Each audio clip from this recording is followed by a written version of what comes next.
We have a theory. Exercises.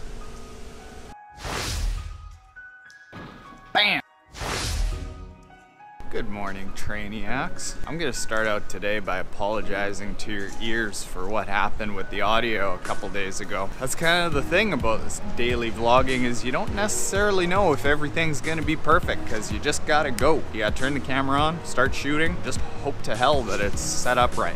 And obviously, 2 days ago, we did not know that it was gonna be so nasty and painful on the ears. Hopefully you still found out that snorkels can be a good thing, but it seems like at least enough of you watched it to get into the Q&A that I asked for in the comments section. That was awesome. We've got lots of Q's to A, which I'm gonna do later today. Yo.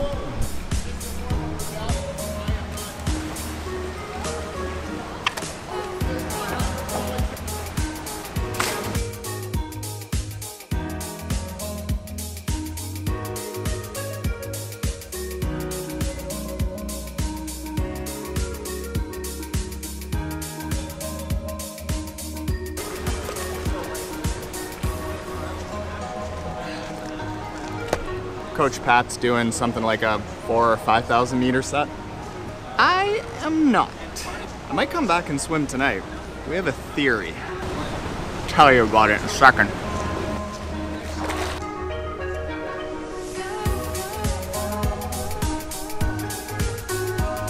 Those two movements, the hanging and kettlebell swings, are probably my two favorite exercises. I'm gonna be really good for questions and answers later today.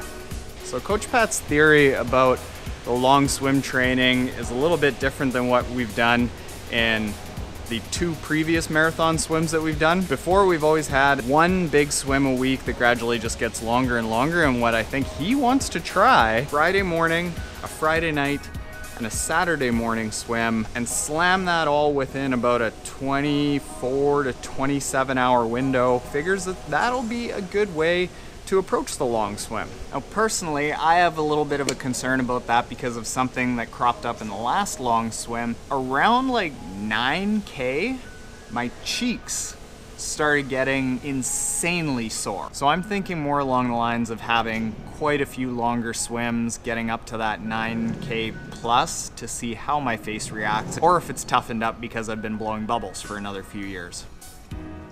It's kind of weird to say that the hardest part of the long swim is cheek fatigue.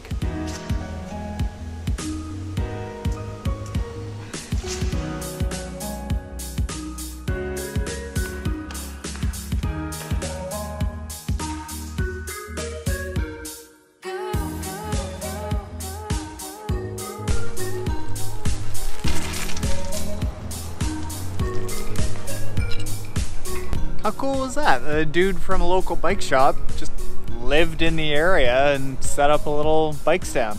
Good on you, buddy. There we go. Bam! That's better. All right, as promised recently, you put your questions below.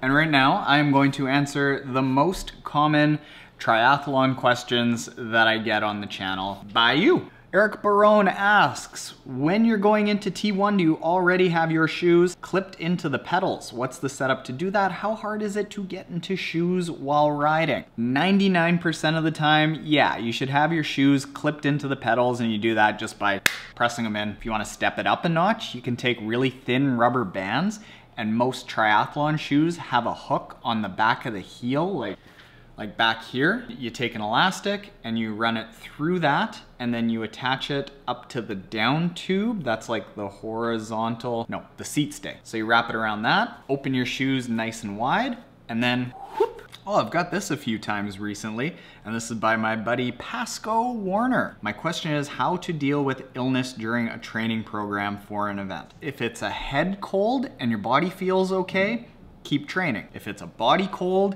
and your head feels okay, don't train. But it kind of just comes down to how do you feel?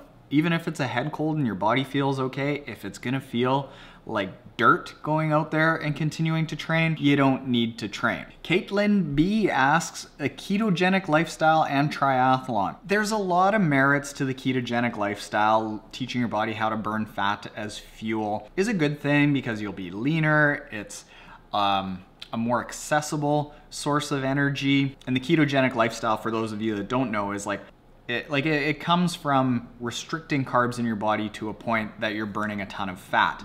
And you are fat adapted as opposed to carb adapted, which most triathletes are because of all the gels and chews and bars and breads and everything that we eat. What you end up giving up in the ketogenic lifestyle as far as triathlon goes is you lose your top end. Because it's not as easily accessible a source of fuel, like it's harder to burn fat as fuel than it is carbs, you lose your top end of speed because it's not nearly as quick access efficient. A lot of people asking about transition. I promise you I'm gonna do more transition work. It's just been a frozen wasteland for the last 5 months, so I can't set up any sort of transition to do a video.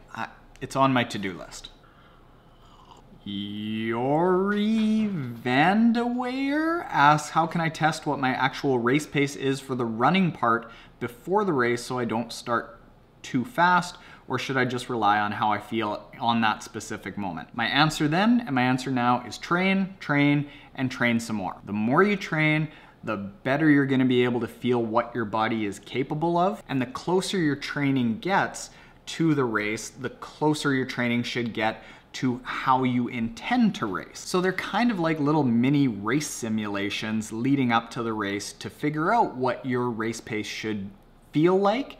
And if you're using things like a power meter or a heart rate monitor, what metrics you should be using. Mike Warren asks, totally off topic, but what is the post stickers on the back of your phone and computer? Post is my social media consulting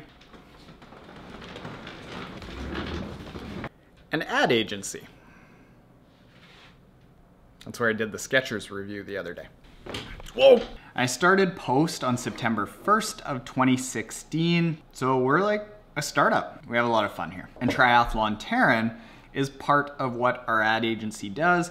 We keep doing Triathlon Taren, A, because it's super fun, B, because I would love for Triathlon Taren to grow to the point that we can do triathlon Tarening for a living, because it's the best, and I love the Trainiacs. If that's all that we did all day, whew. And then lastly, it makes us better social media marketers when we're working with clients, because there's a lot that we gain from learning all the things that we need to test for our social ad agency. We test with Triathlon Taren. And you know what? I think I'm gonna end it there. That's it. That's today. We're all done, Trainiacs.